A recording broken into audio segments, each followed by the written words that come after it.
د نبی علیہ السلام مدنی دور لس کاله، په دې لس کاله کې داسې یو کال څوک نشي ښودلی چې پیغمبر علیہ السلام پکې قربانی نه ده کړې.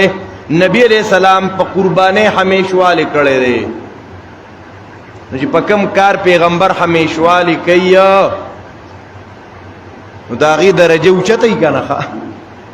په دې وجه قربانی دا واجب ده په صاحب نصاب، دا صرف د ثواب کار نه دی، او قربانی صرف د حجاجو د پاره نه ده.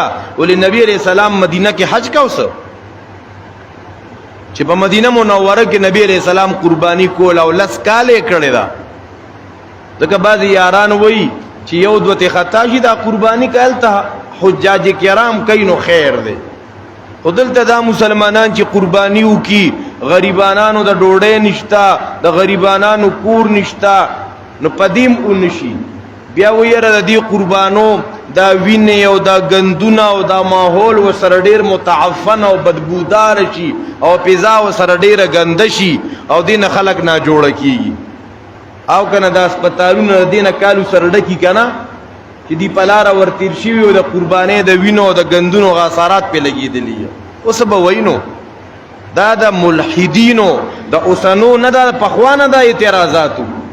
په پخوا کتابونو کې و رسالو کې و، نن د هغه مغرب والا او نن د هغه ملحدینو بچي راولګېده، صرف په میډیا په سپیکینګ سره یې وایي، په خبرو کې وایي. الله اکبر کبیره. خو په دې باندې الحمدلله مسلمانان د هغې نه متاثره کېږي. البته وی کند هم جنس با هم جنس پرواز، کبوتر با کبوتر باز با باز. سړی د هم جنسو نه اثر علی کنه، کمتره د کمترو مجلس تزي نو باز د بازانو خوا تزي، نو مسلمانان د مسلمانانو خوا تزي، د ملحدین خوخیه لکه د زنادقه او زنادقه خوخیه لکه. یاره ډېر ښه تقریر او ډېر ښه بیان، هلکه بیان کې وی قربانی نشته، نو څنګه ښه بیان شو چې تا ته په خوږ اواز یو سړی د کفر خبرې کوي، د شریعت خلاف خبرې کوي، او ستا دا خوږ اواز خوخیه لکه ته خو عجیبه مسلمان یې یاره. اوازونو نه مه متاثره کېږي. ګوره چې څوک د الله او د الله د رسول خبره کوي. نو نبی علیہ الصلوۃ والسلام مدینه منوره کې لس کاله مسلسل قربانی کړې ده. د نبی علیہ السلام دا همیشوالی په دې قربانۍ باندې، دا د قربانۍ د هغې په وجوب باندې دلالت کوي. یو روایت کې راځي، ګڼ حدیث دي محترمو، یو روایت کې راځي نبی علیہ الصلوۃ والسلام فرمائی، امام ترمذی رحمت اللہ علیہ روایت ذکر کړی دی چې د دې لوی اختر په ورځ باندې د دې وینې تویولو نه بل عمل الله ته زیات محبوب نه دی. دا الله ته ډېر محبوب عمل دی، د لوی اختر په ورځ وینه تویول. په دغه ورځ د اختر مونځ هم لوی عبادت دی، په دغه ورځو کې تکبیرات هم لوی عبادت دی.